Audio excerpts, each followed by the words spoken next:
Evet, başım sağ. Doğru söylüyor.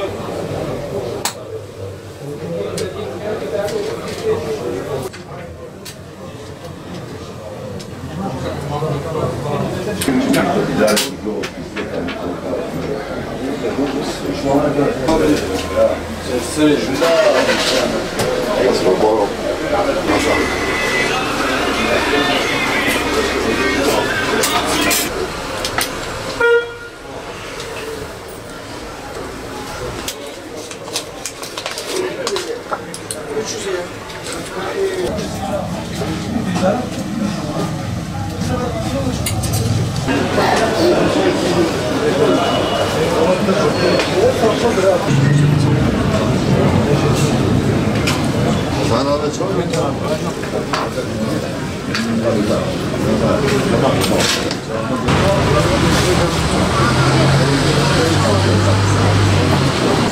kısmet fiyatları yüksek. Yağların böyle. Şerkez marka böyle bakıp çıktı.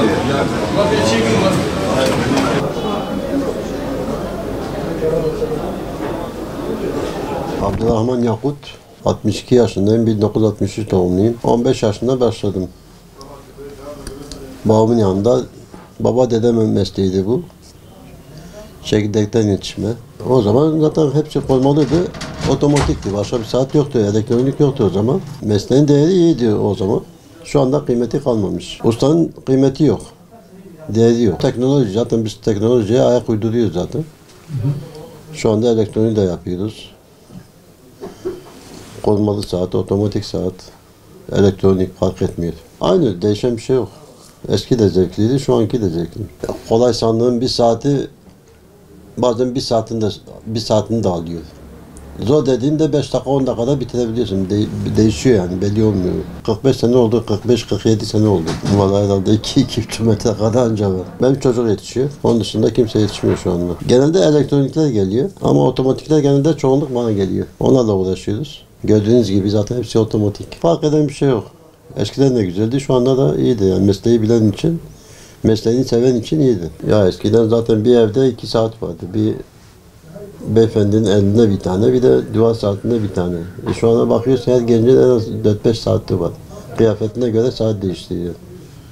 Saat çok yani. Telefon da var, artık saatler de var. Kimse artık tek saatle yetinmiyor yani. Mesleğim güzel, temiz. Bana mesleğimle ilgili yani çırak yetişmesi gerekiyor. Usta yetişmesi gerekiyor ama piyasaya baktığın zaman yok. Yetişme yok yani. Dertlim yani okullarda zaten yetişmez de şu anki gençleri de çalıştıramıyorsun. Yetişmiyor çünkü. Çıraklığı kabul etmiyor. Ya ben zaten çekirdekten yetişme. 10 yaşından beri babamın yanında kaldım. Ondan sonra 5-6 senede tam öğrendim. Ve bu devam etti yani. Baba yanında tekrar devam etti bu. Çocuklarım çalışıyor şu anda. Emekliyim evet. Vallahi gücüm yettiği kadar. Kahve köşelerinde sağda solda dolaşmaktansa mesleğimi yürütürdüm. Oturup sohbet ediyoruz dost arkadaşlarla.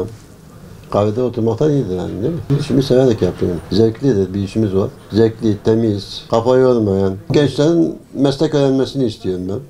Sadece bu meslek için değil yani. Genel olarak. Hangi işe bakarsan bak, eleman yetişmiyor. Çünkü eleman geldiği zaman da o işi kabul etmiyor.